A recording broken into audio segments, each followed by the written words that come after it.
ஸ்ரீபெரும்புத்தூரில் அமைந்துள்ள Samsung India பிளான்ட்டுடைய சேர்ந்த தொழிலாளர்கள் கடந்த 3 நாட்களாக போராட்டத்தில் அமர்ந்திருக்கிறார்கள். அவங்களுடைய கோரிக்கை, அவங்களுக்கு அந்த வேஜ் ரிவிஷன் என்பது ஏற்பட வேண்டும். அவங்களுக்கு சம்பளம் என்பது 25,000 ரூபாய் தான், அது 38,000 ரூபாயாக உயர்த்த வேண்டும் என்பது இவர்களுடைய மிக முக்கியமான கோரிக்கையாக இருக்கிறது. அது மட்டும் இல்லாமல் அவங்களுடைய ஒர்க் டைமிங்ஸ் அப்படின்றது ஒரு 9 மணி நேரம் 10 மணி நேரம் வேலை செய்ய வேண்டிய ஒரு சூழல் என்பது கம்பெனிக்குள்ள நிலவுகிறது. ஆகவே அதை மாற்றி ஒரு 8 மணி நேரம் வேலை செய்ய வேண்டும் அப்படின்ற அந்த கோரிக்கையை முன்னிறுத்தி அவர்கள் இந்த போராட்டத்தில் அமர்ந்திருக்கிறார்கள். அது மட்டும் இல்லாம அவங்களுடைய ஒரு மிக முக்கியமான கோரிக்கை என்னவாக இருக்கிறது என்றால், சங்கம் அமைக்கக்கூடிய உரிமை என்பது எங்களுக்கு இருக்கிறது. ஆனால் அந்த சங்கத்தை அங்கீகரிக்க சாம்சங் நிர்வாகம் மறுக்கிறது. ஆகவே அந்த சங்கத்தை ரெகக்னைஸ் பண்ணணும். அதை ரெகக்னைஸ் பண்ணுவதற்கான அந்த பேச்சுவார்த்தை என்பது தொடங்க வேண்டும். 3 மாசத்துக்கு முன்னாடி தான் அந்த சங்கத்தை அவங்க தொடங்கி இருக்காங்க. அந்த சங்கத்தை அவங்க ரெகக்னைஸ் பண்றதுக்கு மறுக்கிறாங்க அப்படின்றது தான் இதுல இருக்கக்கூடிய ஒரு மிக முக்கியமான பிரச்சனையாக இருக்கிறது. இந்திய நாட்டினுடைய தொழிலாளர்களுக்கான உரிமைகள் என்பது, தொழிற்சங்க உரிமை என்பது ஏற்கனவே அரசியலமைப்பு சட்டத்தில் இருக்கக்கூடிய ஒரு விதி. அந்த சட்டத்தை, அந்த விதிகளை அமல்படுத்த வேண்டும் என்பதை நாங்கள் கோரிக்கொண்டிருக்கோம். இந்த மல்டிநேஷனல் கம்பெனிஸ்லாம் எதுக்கு ஒரு யூனியனை அங்கீகரிக்க மறுக்கிறாங்க? யூனியன் இருக்கவே கூடாது ஒரு கம்பெனியில் அப்படின்னு ஏன் நினைக்கிறாங்க? பன்னாட்டு நிறுவனங்கள் இந்த புதிய தாராளமய கொள்கையில், நவீன தாராளமய கொள்கையில், புதிய பொருளாதார கொள்கையில் புதிய அந்த நிதி மூலதனம் என்பது இங்கே வருகிற பொழுது, தொழிற்சாலைகள் இங்கே அமைக்கப்படுகிற பொழுது, சவுத் ஏஷியாவில் குறிப்பாக இந்தியாவில் இளைஞர்களுடைய வளம் என்பது, தொழிலாளர்களுடைய வளம் என்பது அதிகம். அதனால் மலிவான தொழிலாளர்கள் கிடைக்கக்கூடிய இடமாக இந்த இந்தியா என்பது மாறிக்கொண்டிருக்கிறது. சாம்சங் கம்பெனியை பொறுத்த வரைக்கும் அவங்க ஒரு மல்டிநேஷனல் கம்பெனின்றதுனால நாங்கள் சங்கங்கள்லாம் எங்களுக்கு தேவையில்லை, சங்கம் எல்லாம் நாங்கள் அங்கீகரிக்க மாட்டோம் அப்படின்றாங்க. ஆனால் இங்க இருக்கக்கூடிய சட்டங்களின் பிரகாரம் சங்கம் அமைப்பது என்பது தொழிலாளர்களுடைய உரிமை. ஆகவே அந்த உரிமையை எங்களுக்கு வேண்டும். எங்களுடைய கிரீவன்சஸ், எங்களுடைய பிரச்சனைகள் எல்லாம் இந்த சங்கம் மூலமாக தான் நாங்கள் அந்த நிர்வாகத்துக்கு தெரிவிக்கிறோம். ஆனால் அந்த நிர்வாகம் எங்களுடைய கோரிக்கைகள் எல்லாம் ஏற்க மறுக்கிறது. பல ஆண்டு காலமாக அதுக்குள்ளேயே அந்த புகைச்சல் என்பது இருந்து கொண்டே இருக்கிறது.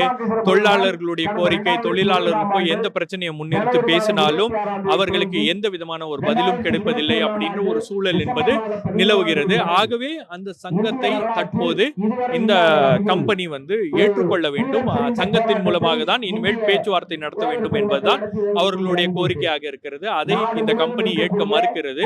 இப்பவும் நாம் பேசிக் கொண்டிருக்கக்கூடிய இந்த தருணத்தில் பல கட்ட பேச்சுவார்த்தைகள் என்பது தோல்வி அடைந்திருக்கிறது. மீண்டும் பேச்சுவார்த்தை என்பது தமிழ்நாட்டு அரசாங்கம் தலையிட்டு அந்த லேபர் மினிஸ்ட்ரி மூலமாக அந்த பேச்சுவார்த்தை என்பது நடக்கிறது. அமைச்சரும் அந்த பேச்சுவார்த்தையில் ஈடுபட்டிருக்கிறார் அப்படின்னும் போது அவங்களுக்கு பாசிட்டிவான ஒரு முடிவு வரும் அப்படின்னு எதிர்பார்த்துதான் இந்த போராட்டத்தை தொடர்கிறார்கள். இந்த போராட்டம் முதல் முறையாக நடக்கிறது. இந்த போராட்டம் நடக்கக்கூடாது என்பதற்காக இங்க இருக்கக்கூடிய காவல்துறையினர், அதே போல அந்த கம்பெனி நிர்வாகம் பல்வேறு முட்டுக்கட்டைகளை போட்டிருக்கிறது. அவங்களுக்கு இந்த போராட்டம் கம்பெனி வாசல்ல நடத்தக்கூடாது அப்படின்ற ஒரு பிரச்சனை, அதே போல வேற எங்கேயும் பக்கத்துல இடம் கொடுக்க கூடாது அப்படின்னு காவல்துறையும் பலரை நிர்பந்தித்திருக்கிறதாக சொல்கிறார்கள். ஏராளமான நெருக்கடிகள் கடந்த 7ஆம் தேதியிலிருந்து நெருக்கடி ஆரம்பிச்சு விட்டது. 7ஆம் தேதியிலிருந்து நெருக்கடிகள் என்பது லைஃப் த்ரெட்டனிங்லேருந்து ஆரம்பிச்சிருக்காங்க. அது மட்டும் இல்லாமல் அங்கே நாங்கள் யூஸ்வலாகவே இந்திய நாட்டு சட்டப்படி கம்பெனி எங்கே இருக்கிறோ அந்த கம்பெனி முன்னாடி தான் போராட்டம், எந்த போராட்டமாக இருந்தாலும் சரி, ஃப்ளாக் ஹாய்ஸ்டிங்காக இருந்தாலும் சரி, பேர் பலகை வைப்பது அங்கே தான் நாங்கள் நடத்துவது என்பது சட்ட உரிமை. கம்பெனி இங்கே வச்சுக்கிட்டு நாங்கள் ஒரு 4 கிலோமீட்டர் முன்னாடியே போய் ஆர்ப்பாட்டம் பண்ணதோ அதெல்லாம் சாத்தியம் இல்லை. அதுவும் சட்டத்தில் இல்லை. பட் இந்த நிறுவனம் என்ன செய்கிறாங்கன்னா நீங்கள் எங்கள் கம்பெனிக்கு முன்னாடி வரக்கூடாது. இதுதான் நவீன தாராளமய கொள்கையில் அந்த புரிந்துணர்வு ஒப்பந்தம் ஏற்கனவே சொன்னாலே அதில் இதெல்லாம் அடங்கியிருக்கு. நீங்கள் எங்கள் கம்பெனிக்கு முன்னாடி வரக்கூடாது, ஒரு 200 அடிக்கு பின்னாடி தான் நீங்கள் எது இருந்தாலும் பண்ணணும், உடனடியாக போய் கோர்ட்டுக்குள்ளே போய் ஸ்டே வாங்குறது. ஏன்னா கம்பெனியில் அவங்களுக்கு தன்னுடைய தொழிலாளி தன்னுடைய உரிமைகளை தன் நிறுவனத்துக்கு முன்பு கேட்கக்கூடாது என்கின்ற ஒரு நோக்கம் என்பது அதில் இருக்குது.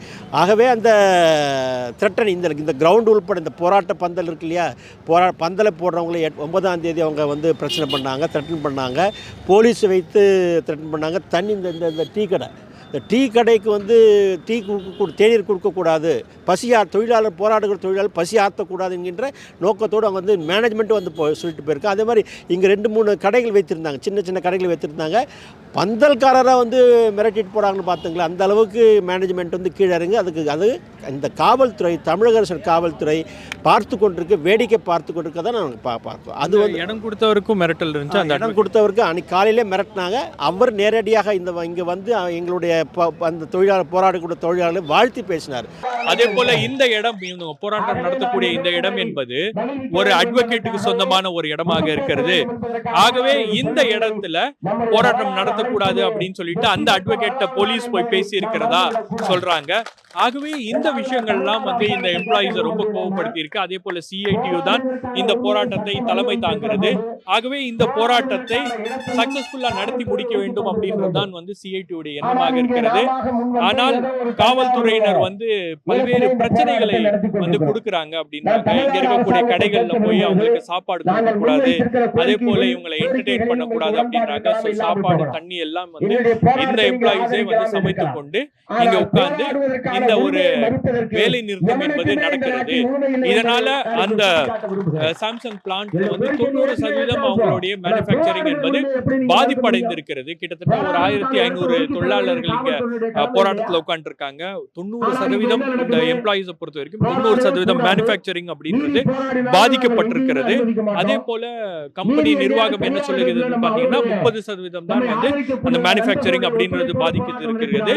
ஆனால் எங்களுக்கு கேஷுவல் எம்ப்ளாயிஸ் இருக்காங்க, கான்ட்ராக்ட் எம்ப்ளாயிஸ் இருக்காங்க, அவங்கள வச்சு நாங்க வந்து வேலையை நடத்திக்கிட்டு இருக்கிறோம். ஆகவே இவர்களுடன் இந்த பேச்சுவார்த்தை அப்படின்றது, இந்த ஸ்ட்ரைக் அப்படின்றதை நாங்கள் ஏற்றுக்கொள்ள மாட்டோம். சங்கம் அமைக்கக்கூடிய உரிமை என்பது இந்த தொழிலாளர்களுக்கு இல்லை. இதே போன்று பல்வேறு கம்பெனிஸ்ல இந்த மாதிரி பிரச்சனைகள் நடந்திருக்கிறது. BMW நடந்திருக்கிறது, ஹுண்டாயில நடந்திருக்கிறது. பட் சங்கம் அமைத்திருக்கிறார்கள். ஆகவே தொழிலாளர்களுடைய கோரிக்கை என்பதை இந்த அரசாங்கம் தலையிட்டு அதை உறுதி செய்ய வேண்டும் அப்படின்ற அந்த கோரிக்கையோட இவர்கள் இங்க உட்கார்ந்து இருக்காங்க, போராடி கொண்டிருக்கிறார்கள். இன்னொரு பக்கம் பாத்தீங்கன்னா அந்த கம்பெனியை வேறு ஒரு சங்கத்தை ஆரம்பித்து அந்த சங்கத்தில் இணைய வேண்டும் அப்படின்ற வற்புறுத்தலும் இந்த எம்ப்ளாயிஸுக்கு கொடுக்கப்படுகிறது. ஆகவேதான் இங்க சிஐடி தலைவர்கள் பலரும் வந்து இந்த போராட்டத்தை முன்னெடுக்கிறார்கள். இந்த போராட்டம் என்பது தற்போது இந்த பகுதியில ஒரு பெரிய பரபரப்பை ஏற்படுத்தி இருக்கு. மற்ற கம்பெனிஸ் எல்லாம் வந்து எங்கேயாச்சும் இதுல இருந்து இன்ஃபுளுன்ஸ் ஆயிடுவாங்களா அப்படின்ற ஒரு கவலையும் இருக்கிறது.